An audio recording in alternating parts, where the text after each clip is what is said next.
Boa noite. Nesta quarta-feira, a gente entrevista o secretário estadual de administração, Pedro Lopes. Vai falar sobre as atualizações nas leis que vão reajustar os salários dos servidores do Rio Grande do Norte. E mais, prefeito de Natal, Paulinho Freire, fez a primeira reunião com os secretários. O cenário político está no ar.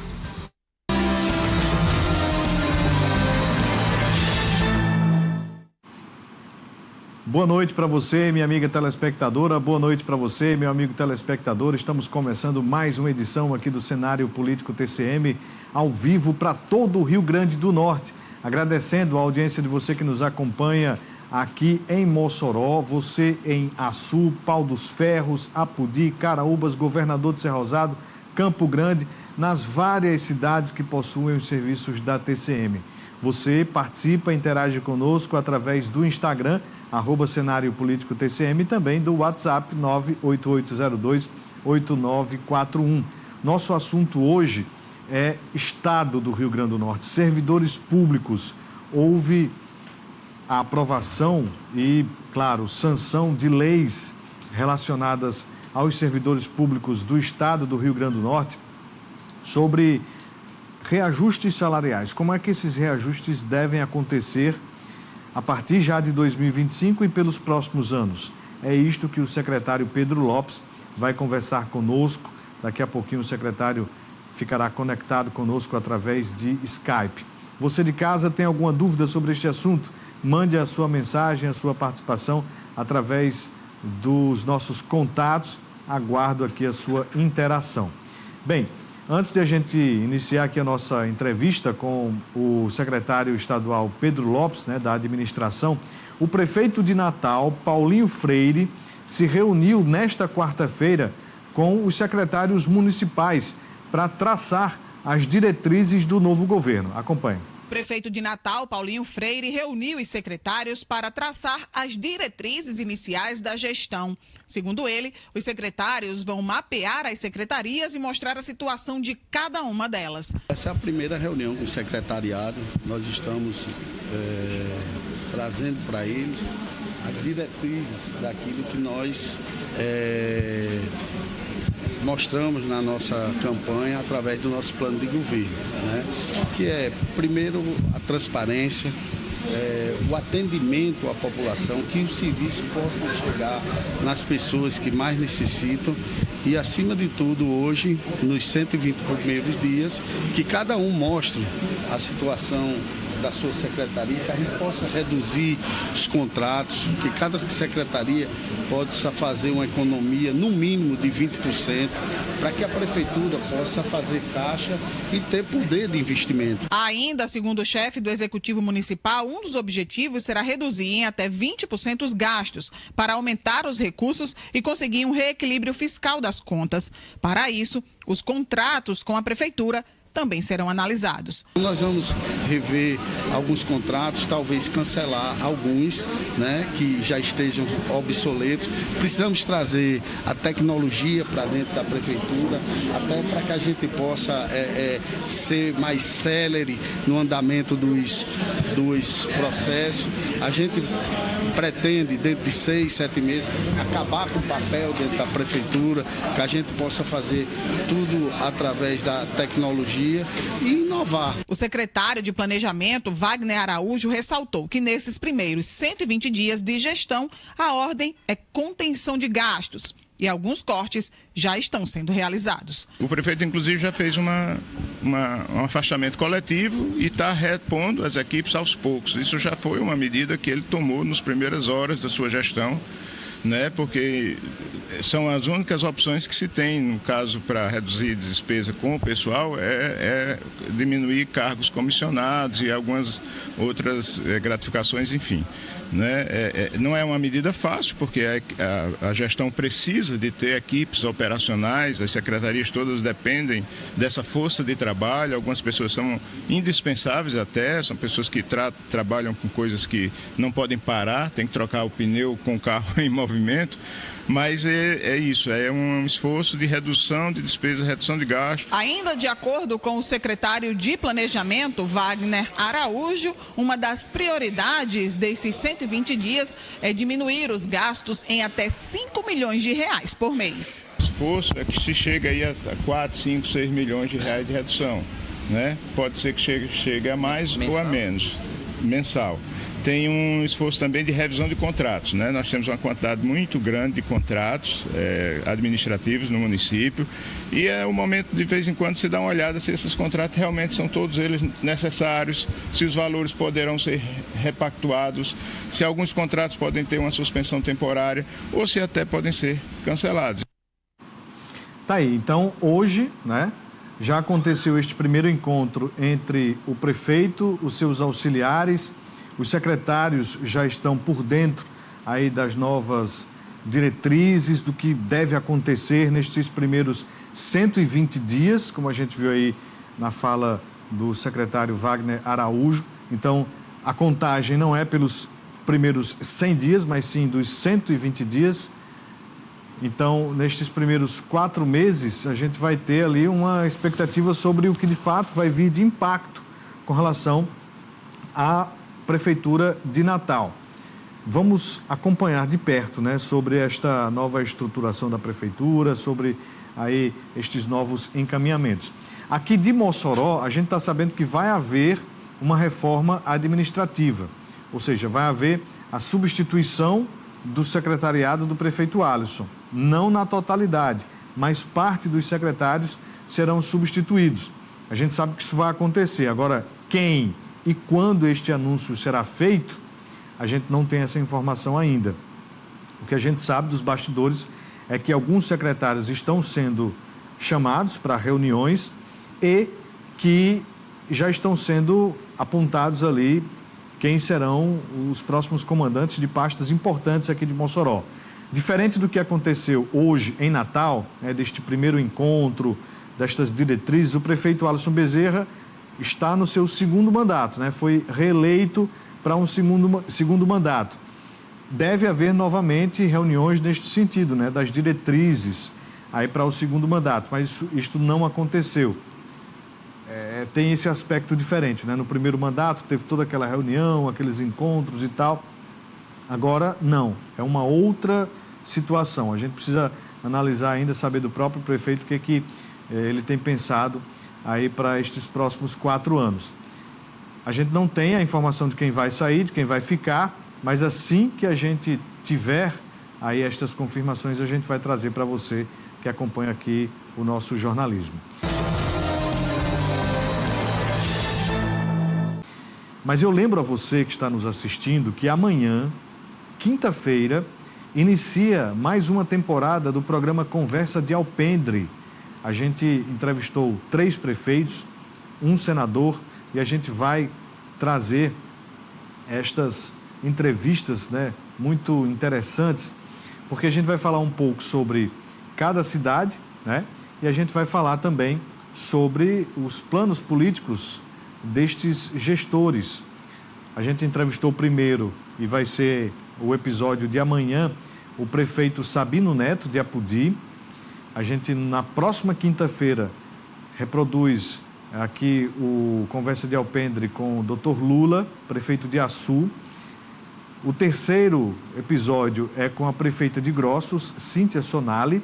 E o quarto e último episódio desta temporada, a gente conversou com o senador Rogério Marinho, que eu já antecipo aqui a informação. O senador está disposto a disputar o governo do estado e está dizendo que vai disputar para ganhar. Então, 2026 está logo ali, o momento agora é de preparação e a gente está acompanhando tudo de perto. O programa Conversa de Alpendre, temporada 2025, começa amanhã, quinta-feira, dia 9 de janeiro. Bem, vamos falar sobre aumento no valor dos alimentos. Isso mesmo, um assunto muito importante que aí mexe no seu bolso. Questões climáticas estão influenciando no preço dos produtos. Acompanhe. Acredite, a seca lá na Espanha contribui para a elevação de preços de alguns produtos aqui no Brasil. sem contar das tragédias ambientais do nosso próprio país. Azeite, café, preços lá nas alturas. As crises climáticas explicam muita coisa nesse sentido.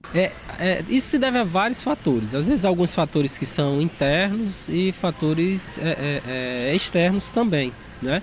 É bom entender o seguinte: alimentos ele é muito sensível, é muito afetado por fatores climáticos. Às vezes uma seca, uma enchente, uma geada, são coisas que afetam alimentos. Então, quando você tem um evento desse tipo, às vezes, por exemplo, o café, se tem uma geada, uma coisa forte, afeta a produtividade do café. Aí isso termina comprometendo a produção e vai afetar o preço.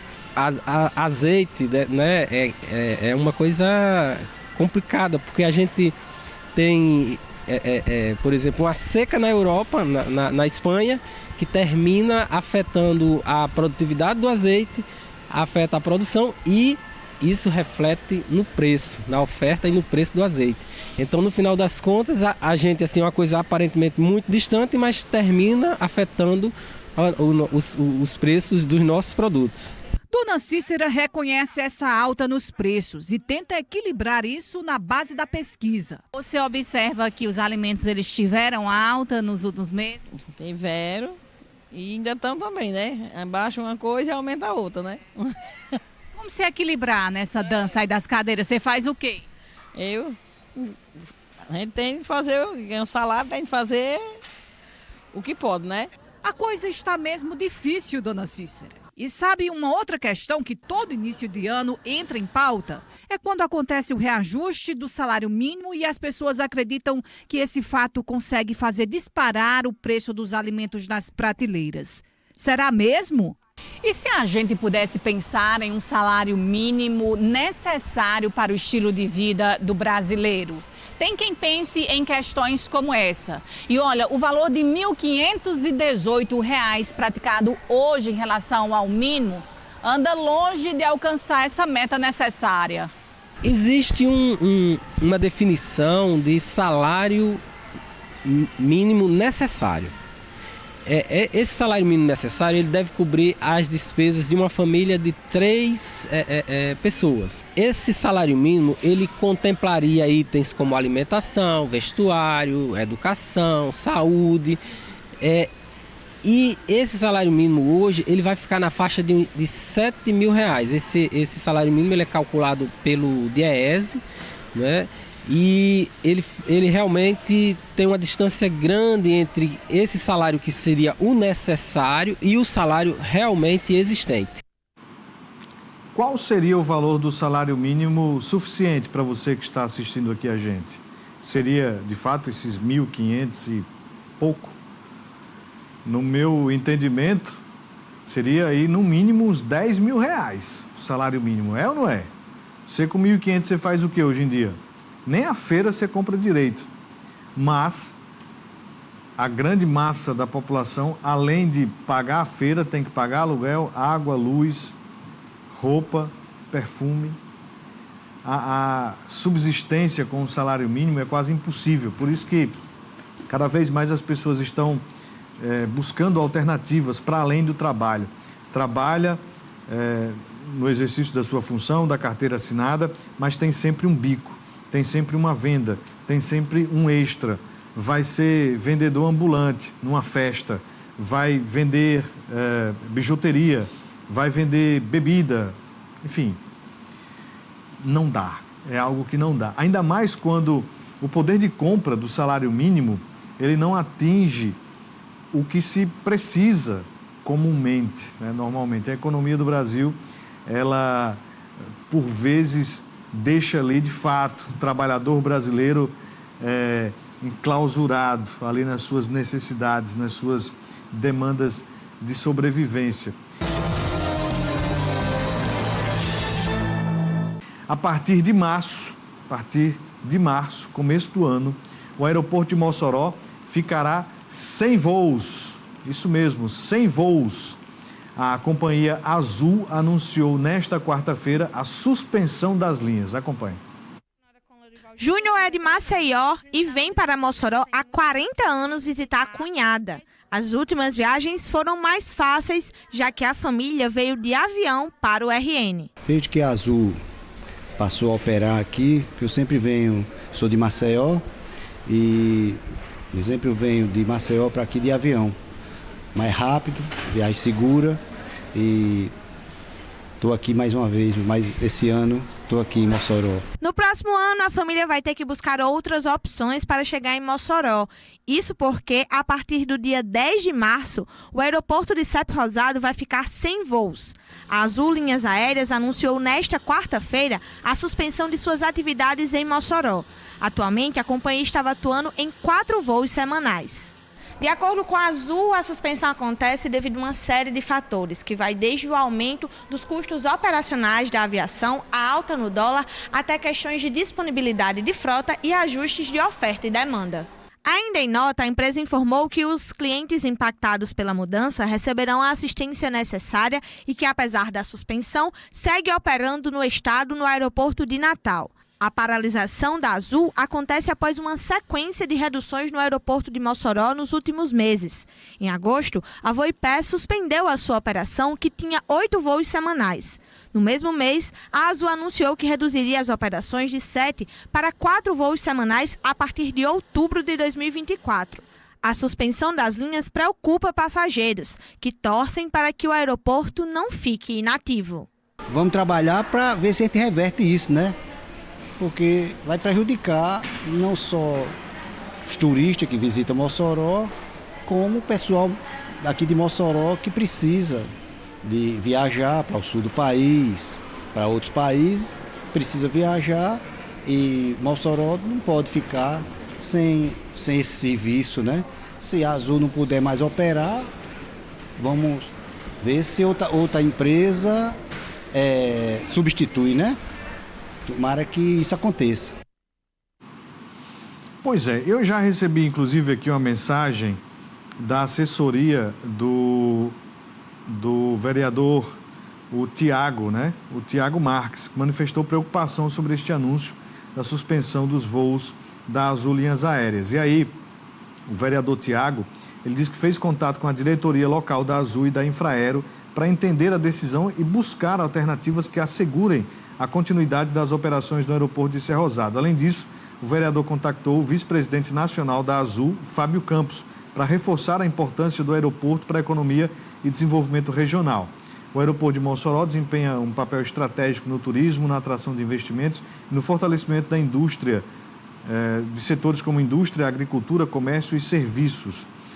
E aí, é importante que haja este contato político, né? Então, parabéns aí ao vereador Tiago Marques, está iniciando o mandato, já puxando esta pauta tão importante que é a manutenção das linhas da Azul aqui em Mossoró. Fez vários contatos. Este retorno é que agora precisa acontecer, né? O que agora a gente precisa saber? Se o prefeito vai também fazer esse contato para buscar assegurar, o governo do estado vai também tentar este contato para saber o que pode colaborar para que isso possa ser mantido. Então, o que não pode é o aeroporto, que está recebendo aí milhões de investimentos da Infraero, parar com os voos. Aí não vai servir para realmente nada, né? Bem, agora sim, deu certo. Vamos seguir com a nossa entrevista de hoje. O secretário estadual de administração, Pedro Lopes, já está na tela e vai conversar conosco sobre um conjunto de leis, né, que visam a valorização do funcionalismo estadual. Secretário, boa noite, seja bem-vindo aqui ao cenário político TCM. Como estas leis foram construídas para a valorização dos servidores? Boa noite. Boa noite a todos que nos acompanham na TCM. Bom, na verdade foi uma construção muito longa, né? Ela começa desde 2023. O nosso governo ele pretendeu para o ciclo 23 até 26 fazer uma negociação para um período inteiro, não fazer negociações anuais, mas uma negociação para todo o período dessa segunda gestão, tá? Só que em 2023 a gente não teve como iniciar o processo, né, de negociação efetiva, porque tivemos perdas consideráveis na arrecadação do ICMS, porque em 2022 houve uma redução da incidência do ICMS sobre combustível e energia elétrica, e isso tirou cerca de 90 milhões de receita estadual, né, todo mês. O governo recupera uma parte disso a partir de abril, quando a modal é aprovada a modal ainda em 22, com vigência a partir de abril, só que ela tem uma duração de curto prazo, né? Ela funcionou de abril de 23 até dezembro. E todo ano de 23 a gente veio dialogando com as categorias, e só que só finalizava para iniciar as recomposições salariais a partir de 24. Mas quando nós percebemos que em 23 a gente teria dificuldade de manter a modal de 20%, nós suspendemos, né, todas as negociações e levamos para discutir somente em 24. Né? Isso tudo aguardando o desfecho. Estou falando aqui mais ou menos entre novembro, dezembro de 23, onde a gente suspendeu todas as negociações pela incerteza de como seriam as receitas de 24 com a perda do ICMS modal. Então, praticamente, apesar de a gente ter feito muitas rodadas de negociação em 23, mas elas não acabaram prosperando porque, com a redução da modal para 18% do ICMS, a gente não tinha condições de fazer qualquer tipo de compromisso sobre o prejuízo de poder atrasar as folhas salariais. Mas em 2024, dentro do governo, nós conversamos e a governadora Fátima autorizou iniciar uma negociação mais condicionada à recuperação das receitas do Estado em 2025. Então, logo no mês de março de 24 ano passado, a gente fez uma reunião geral com todos os sindicatos. Dissemos, né, que não iria ter recomposição salarial no ano de 2024 por falta de receita. Os sindicatos, evidentemente, a primeira reação foi de uma grande satisfação, sinalizando uma greve geral no Estado, mas depois chamamos para as reuniões setoriais com todas as categorias e iniciamos um processo que ficou entre março e maio, né, onde nós conversamos com mais de 20 categorias aqui, foram mais de 100 horas de negociação. Como a gente já tinha iniciado em 2023 os diálogos, já tínhamos uma noção do qual era o desejo, o anseio de cada categoria. Só que a gente não conseguiu avançar na negociação. Mas em 24, a gente já sabendo, né, o que cada categoria tinha de desejo e o seu perfil, a gente já começou a fazer construções de modelos, né, de concessões até 2026, mas tudo isso condicionado à recuperação do ICMS a partir de 2025, com um restabelecimento da modal em 20%. Então, foi uma construção muito difícil, foi uma construção inovadora, porque em nenhum momento, e talvez na história do Rio Grande do Norte, e talvez na história do Brasil, a gente fez alguma negociação condicionada à recuperação de receita futura, mas era o que nós tínhamos. Os sindicatos, os dirigentes sindicais, associativas, compreenderam também a situação do Estado e a gente fez nesses termos a negociação, e aí enviamos em agosto um pacote de projeto de lei. Foram 4 projetos de leis enviados, né? O primeiro projeto tratava da política salarial permanente dos servidores públicos, né? Essa é uma política perene que todo mês de abril, a partir de 2025, os servidores têm direito à recomposição dos seus vencimentos, subsídios e proventos de aposentadoria pelo IPCA, certo? Só que, para a aplicação em abril, era necessário haver a recuperação do ICMS. E, a partir de 2026, a gente condicionou ao cumprimento de uma meta fiscal, enquanto o Estado estiver acima do limite prudencial. A aplicação do IPCA automático depende também do cumprimento de meta, ou seja, a despesa pessoal do exercício ela não pode crescer mais que 80% da receita corrente líquida. Se essa situação se efetivar, no ano subsequente, no mês de abril, o servidor tem o direito ao IPCA.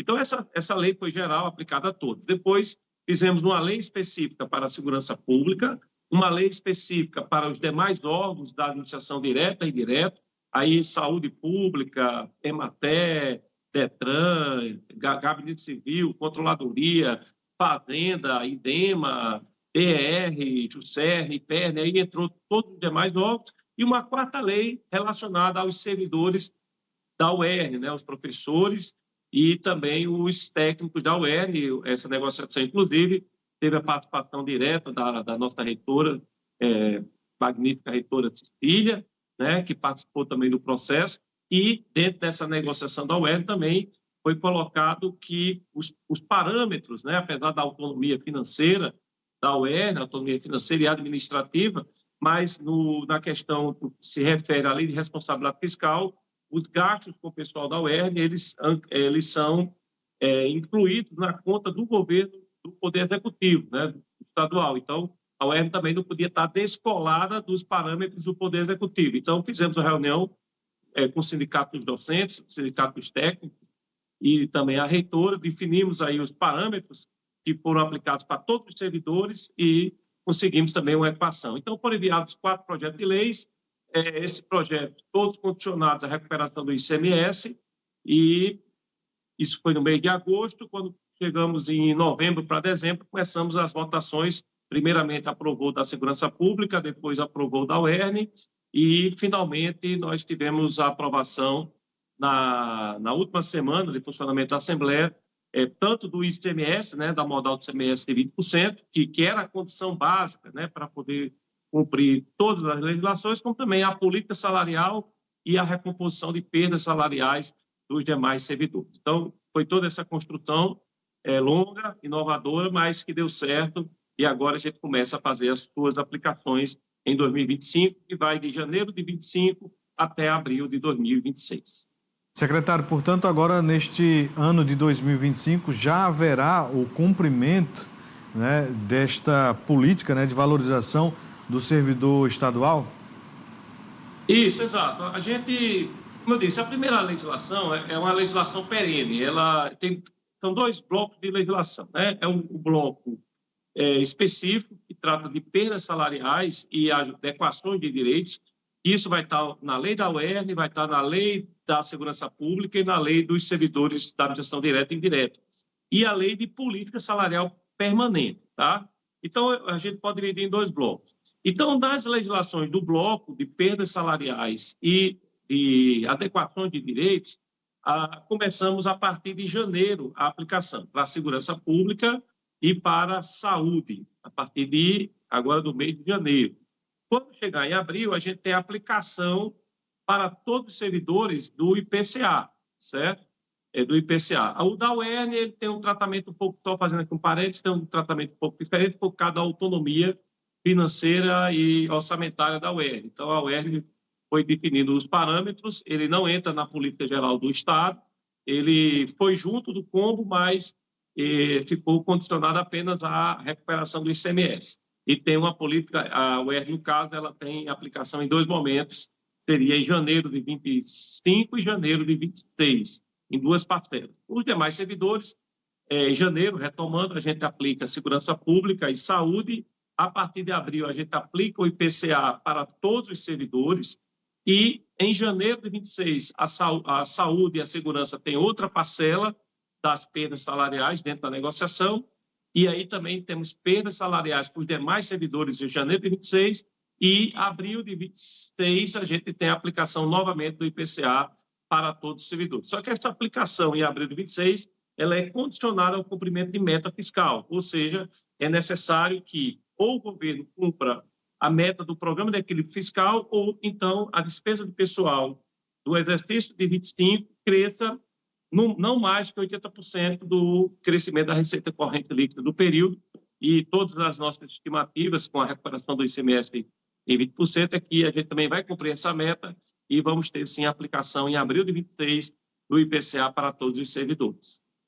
Secretário, fica muito interessante este ponto, né, sobre a aplicação automática, a depender destes gatilhos, porque o servidor ele quer acompanhar de perto para saber se, de fato, o governo vai ter este alinhamento aí com o cumprimento do equilíbrio fiscal e também do crescimento da despesa bruta com o pessoal em relação ao exercício anterior. O servidor ele vai ter novamente essa preocupação para saber se vai ter o salário de fato valorizado, se esse gatilho vai ser acionado para esta valorização, para este ajuste. Ele precisa ter essa preocupação ou não? O governo vai agora partir, né, de todo este arcabouço de leis, cumprir, né, com este dever de casa para que isso seja, de fato, como a gente observa aqui, com a aplicação automática. O governo tem se preocupado com isso, o senhor acabou de garantir que isso deve acontecer, mas de fato vai seguir e vai cumprir, né, com esse dever de casa de fazer esses ajustes fiscais?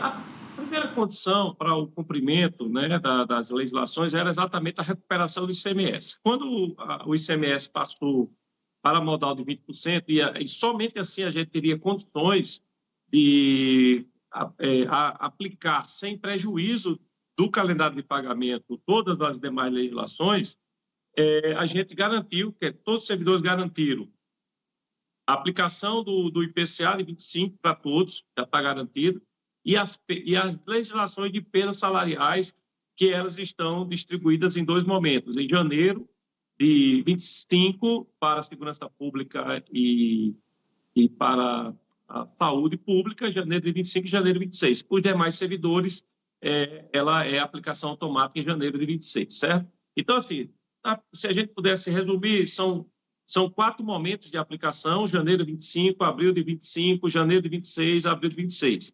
Com a recuperação do ICMS modal, já está garantida as 3 primeiras aplicações, tá? Janeiro de 25%, abril de 25% e janeiro de 26%. Essas 3 primeiras aplicações já estão garantidas. A 4ª depende do cumprimento da meta fiscal.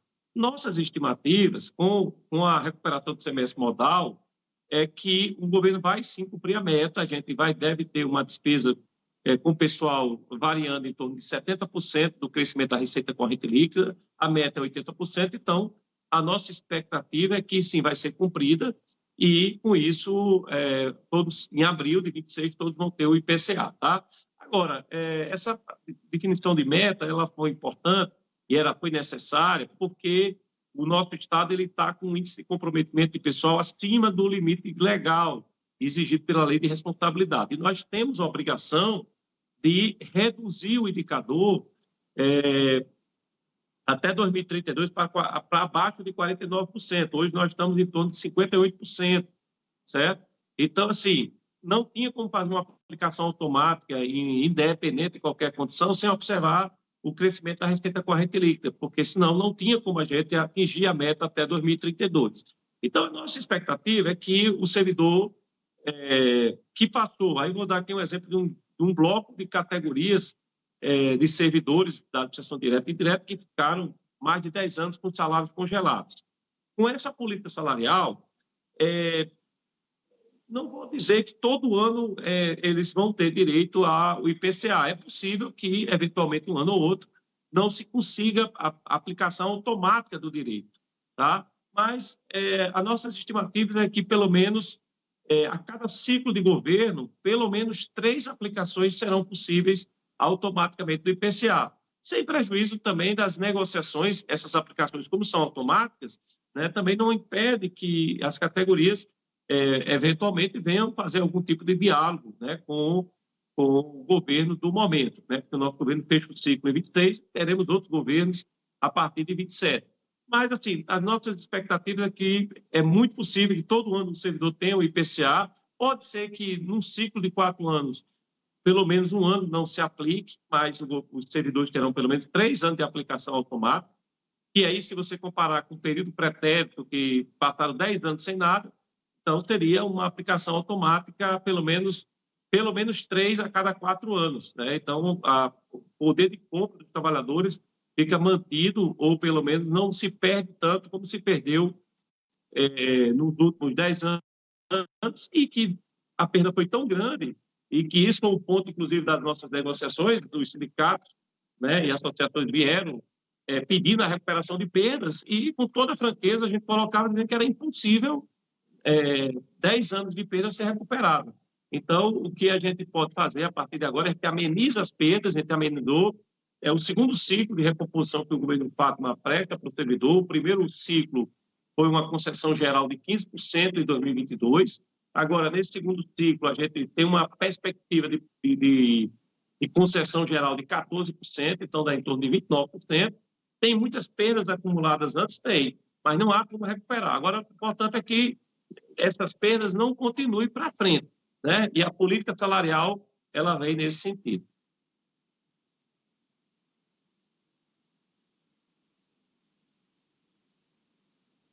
Vai ficar para uma próxima oportunidade. Boa noite, seja sempre bem-vindo. Boa noite e obrigado. Até a próxima, secretário Pedro Lopes. Estou recebendo aqui muitas mensagens do pessoal da turma 2 da PM sobre convocação, né? Sobre a possibilidade de essa nova turma entrar. A gente vai tentar com a Secretaria Estadual de Segurança, tá bom? Não há mais tempo para nada. Agradeço a audiência de você de casa. Uma ótima noite e até amanhã. Um abraço.